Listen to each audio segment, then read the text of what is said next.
There are those with very sharp eyes who begrudge us for what God has given us. They wish our oil was theirs. They wish our diamonds and gold and all we have by way of underground wealth, all that wealth they wish was their own. How can these natives continue to have that? And when they look at their little island, the little British Isles there, naked with nothing to offer, except now the remains of coal, which they are burning every day. When they look at us and America with its vast territory, with all those automobiles, the flying ones and the ones that run on our roads, the railways, the trains, and they say, the oil we have is not enough, the fuel we have is not enough to sustain us, not enough diesel. Let us store this, ours. There is loss in Africa. They don't know what to do with it in Africa. We will get it by hook or by crook. And they cause wars where there has been peace. Suddenly there is war. Suddenly there is war in Iraq, where Saddam Hussein, he might have been a dictator, but there was peace in his country. They want his oil. And Bush says, no, this man, as an excuse, he must open the door. This man is a cruel man.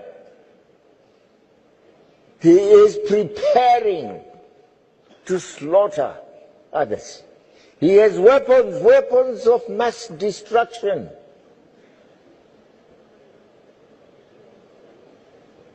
Poor Saddam Hussein has no media. He cannot answer properly.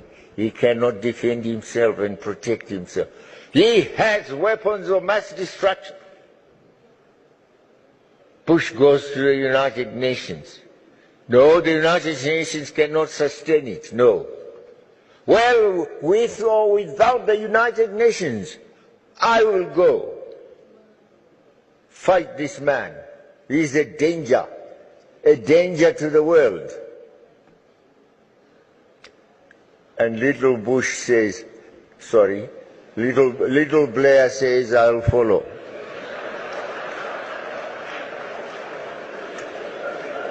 Follow my leader wherever he goes. And there they go, the two of them. And sure, Saddam Hussein, they arrest him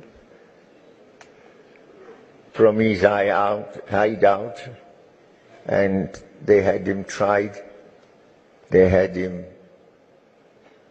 executed. Later, you know, Mr. Bush, we told a lie. But we know how to put it to the world. Now we have found that Saddam Hussein had no weapons of mass destruction.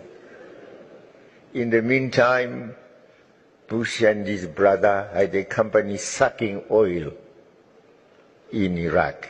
These are facts. The same story is told about poor Gaddafi, killing civilians.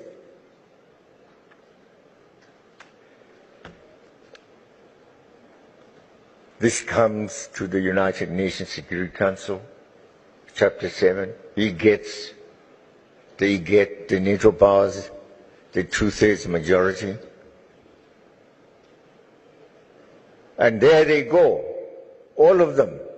The leader of Britain, the leader of France, the leader of Italy, Berlusconi.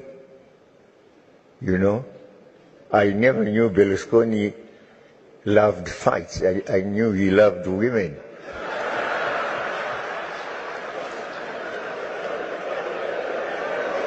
But this time he had to go with others also, women afterwards. But I must get the oil first. And they were given oil, as I said last night, 35%.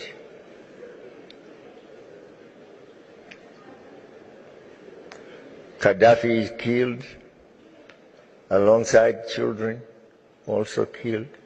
I don't know whether 1 or 2 children are still alive. Now look at the turmoil there is in Iraq. Look at the turmoil there is in Libya.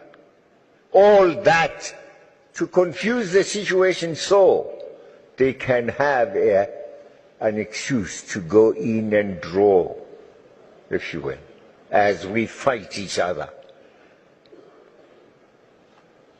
They are busy drawing fuel and enriching themselves.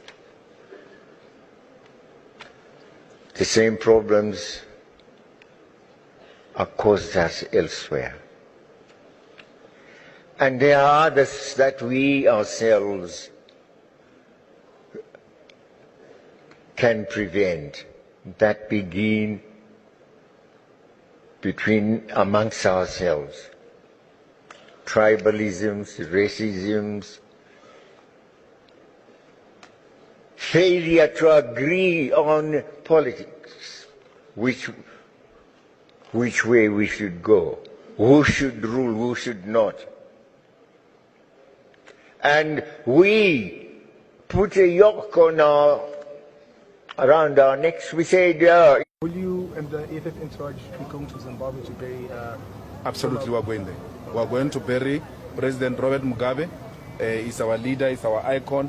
Let's all remember Mugabe the best way we know how. If he's a villain to you, don't impose that on us. Let's all remember him in different ways. What could be a hero to you may not be a hero to me. Wait until de Klerk dies. De Klerk is going to look better than Robert Mugabe, according to these people who tell us who to celebrate and who not to celebrate. I'm not the type. Nobel Peace Prize. De Klerk, Nobel Peace achiever who presided over a regime that killed our people in the 90s. So I'm not going to be told by racists of note who to celebrate and who not to celebrate.